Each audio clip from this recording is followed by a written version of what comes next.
Welcome to Conversations with the Empress. I am the Empress, and today we have another installment of the Raw and Real Wednesday. No graphics, no edits, just me popping my shit. So, most mornings when I get up, I'm like raring to go.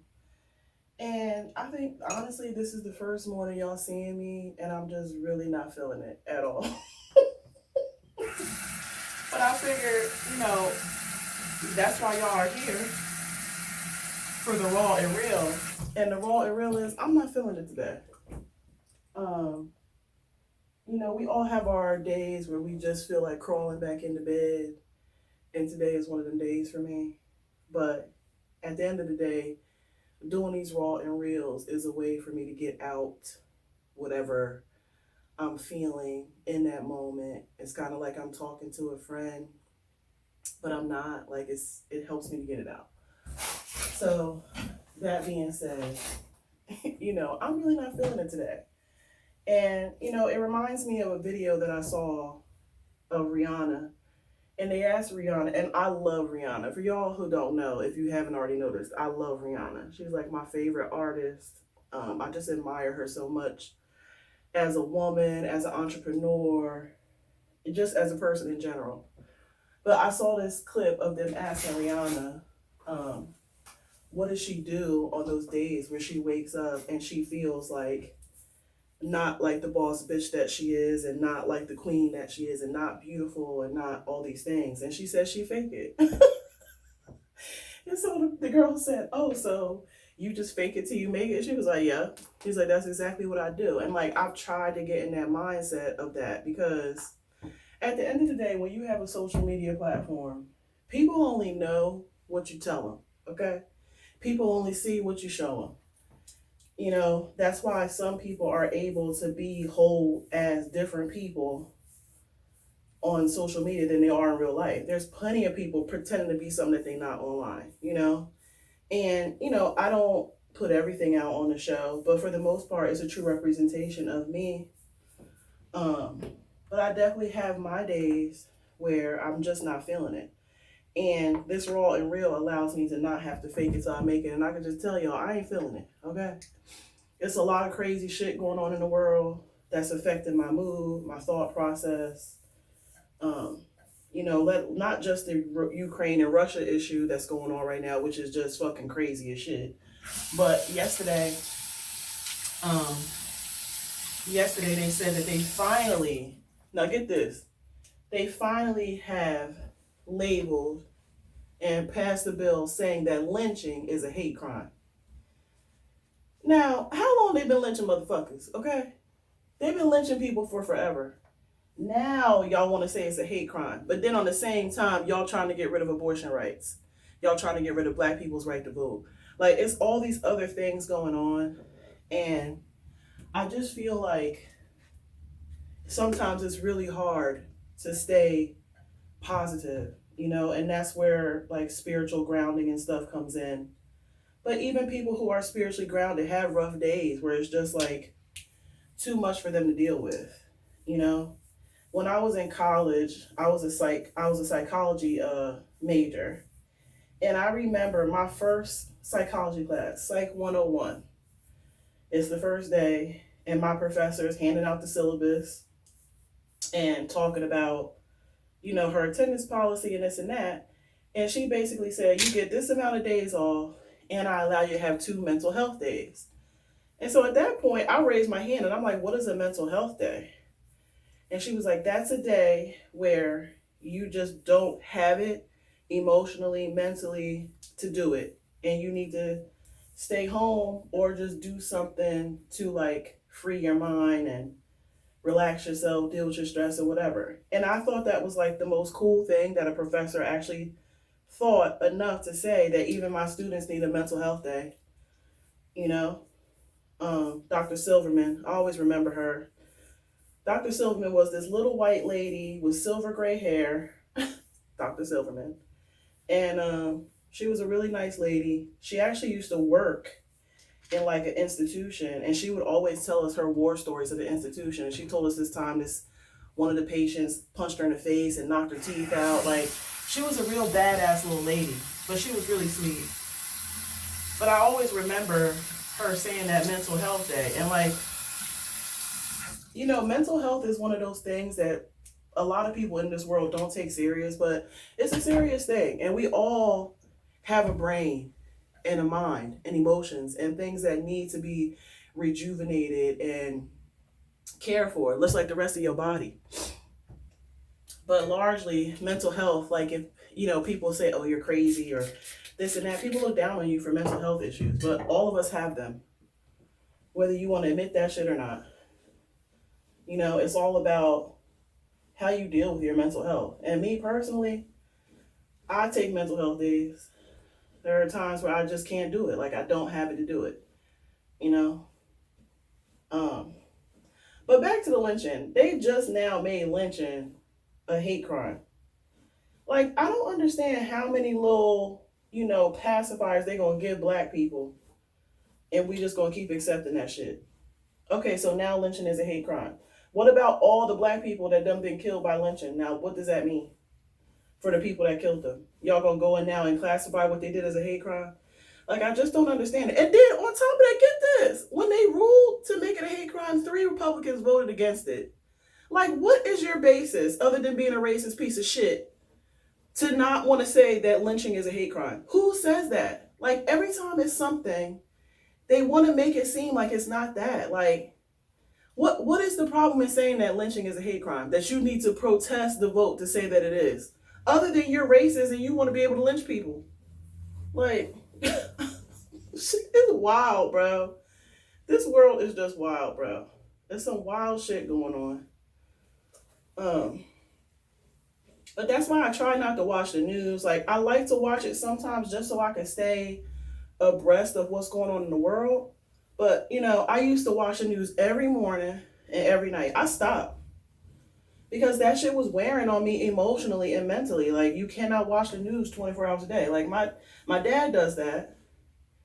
And he's like, well, I want to stay in the know. Like, I get it, but what is that doing to your psyche and your emotions and your mental? Like, very rarely do you turn on the news and hear something good. Like, I think they do have a good news channel. Maybe I need to find that shit. Because the way shit is looking right now in this world, it make you want to crawl back in your bed every damn morning. But yeah. And also, I'm thinking about locking my hair, y'all. Like, what y'all think? I want to go back to my locks. I miss my locks. And if I keep procrastinating, it's going to take forever for them to grow. So I need to really do it. But yeah, I just, I've been thinking a lot about what's going on in the world and how it affects people, and the fact that, the way things are right now has just been tumultuous. It's been tumultuous for us since the COVID outbreak. There's always something. There's always something catastrophic going on. There's always something, dangerous going on. Like, I feel like we're all living in this state of never knowing what the fuck next is going to happen. And that feeling itself is what causes anxiety and, shit like that. It's like, COVID took away that sure thing type of attitude we had about things. Like, there were things that we thought were going to be constant forever, things that we could count on. And now it's like, you don't know what you can count on. And, part of me feels like that's what they want is for us to feel like there's nothing that we could be sure about. There's nothing that we could really count on. And, in them times, I know I could count on myself. I know the people in my life that I could count on to be sure things in my life. And I cherish and value that so much now. But, if you guys are out here today and you have the capability of taking a mental health day, I would tell you to take it. You know who really need to take a mental health day? Kanye West. He need to sit his ass down and take a mental health day for real. Because he going through some shit. And he been going through some shit since his mama died. We've been having this argument between me and my friends about the Kanye Kim issue. And, for me, I feel that Kanye hasn't been right since his mama died. It's a perfect example of what I'm saying about mental health. Things happen and we think that we have dealt with them. We think that we have more. We think that we have did all the work that we need to do. And we don't. His whole life since his mama died has been a manifestation of his grief. Oh, no nipples today, y'all. Um, Although that probably would brighten up some of y'all mental health. I feel, and it's my personal opinion, that Kanye just hasn't been right since his mom passed away. And like, let alone, like, I don't know if you guys watched the special about him on Netflix, but Kanye was never like everybody else. He was always different. But I feel like when his mom passed, she was the one person that understood his different. Then after that, he didn't have that. He didn't have her, and didn't have that person he knew him. And I understand. Not because I lost a parent, but I've talked to several people who have lost their mothers. I've even talked to my mother about her losing her mother. And she said that when you lose your mom, you feel lost. Kind of like a ship with no compass, no navigator. And that's how Kanye's been acting since his mom left. His music changed, he changed. Then he partnered up with them Kardashians, which I never thought was a good idea. Although I did think him and Kim would last. I didn't think it was a good idea when it happened. And, in the end, he had some beautiful children out the deal and a whole bunch of headaches. So I do pray for Kanye and hope that he finds his way, because y'all remember when Kanye first came out with College Dropout. I mean, I was in college when that came out, and that was like the soundtrack to my college days. Like, that was like the soundtrack. Him, 50 Cent in the club, like all that shit, that was like my heyday in college. But we all struggle with mental health. Don't matter how much money you got, don't matter, how successful you are, how broke you are, we all struggle with mental health. And that don't mean, you need to be diagnosed with this or whatever, but we all have emotions in a brain and a mind that needs rest. You gotta rest that shit. Same way you rest your body. Like, so today, when I got up, I said, oh, now I gotta go in here and shoot this raw and real. I really don't feel like it. I'm tired. I don't feel like going to work. All I want to do is just curl up in this bed and go back to sleep. And I could have. I got days.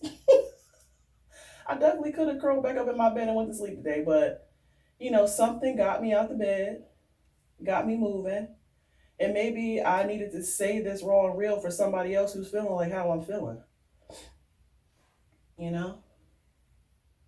Let y'all know the Empress is not always on. I do have days when I'm super off. Y'all don't get to see them that often, but Raw and Real Wednesday is bringing it to you live in effect. Today is an off day for me. Even last night, because y'all don't know, but I shoot my Freaky Fridays on Monday. And then I spend the rest of the week editing Freaky Friday, because Freaky Friday takes about 2 or 3 days to edit before I put it out for you guys. So even last night, I went to the dentist and got shot up with Novocaine and had to get a filling. So I came home, and that wore on me because I forgot that I had the appointment.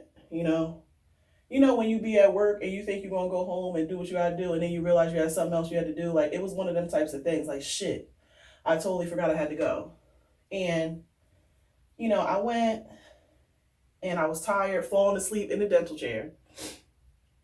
She comes in and does her whole thing or whatever. But it's just like, that wore on me. So then when I get home last night, I'm all shot up with Novocaine, and I'm like, I got to do Freaky Friday. And then it's like, I'm dating, so I have different guys hitting me up, and I'm trying to figure out which one of them, I really want to talk to. Dating wears on you too, bro. Dating super wears on you too. Because it's like when you're a genuine person and you have a genuine heart and you keep meeting guys that are just like not that way, don't appreciate it, look at you like you an option. And, I'm looking for that person who recognizes who the fuck I am after the first conversation. Because I feel like, if you really put in the time and effort to talk to me, you're going to see that there's no other choice.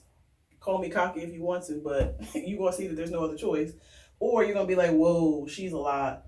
I can't deal with her, and move on. And I'm fine with that too. I was talking to this dude last night, and the sexuality thing is always an issue because I'm not the average bear when it comes to sexuality. And so he's like, it came up, and he was like, well, I'm super conservative. Well, we were talking about a lot of different things. The conversation was great. But you know me, I need to know. So I'm like, well, do you like to fuck outside? He was like, wow. He was like, where did that question come from? I said, you saw my profile. I said, I'm a kink and BDSM sex educator. And I said, my knowledge of sex is vast and I'm very explorative. I think that's the word, explorative, when it comes to sex. So, like, you like to fuck outside? And that's a tame question. Y'all know that's a tame question for me because the shit I did, the shit I'm into, that's a tame motherfucking question. So he was like, oh no, those were back in my wild days and I'm more conservative now. And I was like, oh, well, I said, we might as well just say we're going to be friends now. And he was like, damn. So he was like, why? And I said, because I'm very explorative sexually. And I said, I'm into a lot of things. And I definitely don't want to dumb myself down when it comes to my sexuality. Like, I like what I like. And I'm the type of person, and I've told people this, I'm the type of girl that if we're in a relationship, a healthy, happy one, side note, if you told me, babe, what would really turn me on is if you went in the backyard and dug a hole and filled it up with water and rolled around in the mud naked, that would really turn me on. I would be going to get a shovel and doing that because that's the type of person I am, because that's how hard I want somebody to go for me to please me sexually. Yes, I do have limits. There are things that I won't do. But when it comes to sex and partnering, like, yeah, the sex needs to be good. I'm sorry. Y'all call me shallow if you want to. I'm not trying to partner with somebody that's going to be giving me lame sex all the time. I'm not. And I'm not saying that that's the only thing I need, because if that was the only thing I need, I'd have a boyfriend by now. But the sex needs to be good. And it don't even need to be like all kinky and crazy like how I am. But you need to be open to me sexually, because I'm going to be open to you sexually. And I feel like people should have what they want sexually from their partners. My opinion. But we had a good conversation anyway, but I understand that, like, I'm going to have to make some compromises as far as partnering is concerned. I just don't know where them compromises are going to be. And sexuality, I need to be able to be free with you sexually. Like, if I can't, we going to be poly, because I'm going to have to find what I need somewhere else. This is how I am. And I don't, I don't prescribe to say, oh, I'm going to be poly forever, but I'm poly out of necessity, bro. I'm poly out of necessity because I feel like it's so difficult to find everything that you need in one person. Poly allows you to partner with people and not feel like, that person needs to be everything that you need. In my older age, I am now looking more for a monogamous relationship. But, even with my monogamy, it's not going to be boring monogamy. You feel me? Like, if my person wants to bring others into the bedroom, as long as we agree upon that, I'm fine with that. Like, I'm a fun time. Like, I'm a fun girl, even when I'm in a relationship, monogamous or no. But, I know I'm not regular. I know I'm different. And I'm accepting that. I understand that nobody else is like me. And I'm accepting that. But dating is definitely hard for the kid. I have a lot of boxes that need to be checked because I check a lot of boxes. Okay. But wish the fellas luck. The fellas that I'm talking to, wish them luck. But I'm getting ready for the plantation. The hair is done. The curls is popping. I do feel much better now that I talk to you guys. Even though nobody's there. Like, you're not there. I hope you guys have an awesome day. And that's the Raw and Real, baby. Hey, yo. Thanks for watching. My contact information is below. Please go like, share, and subscribe to my YouTube channel. Your support is as always appreciated. If you want to show that support with them dollars though, throw your girl a Cash App, you feel me? Until we meet again, smooches.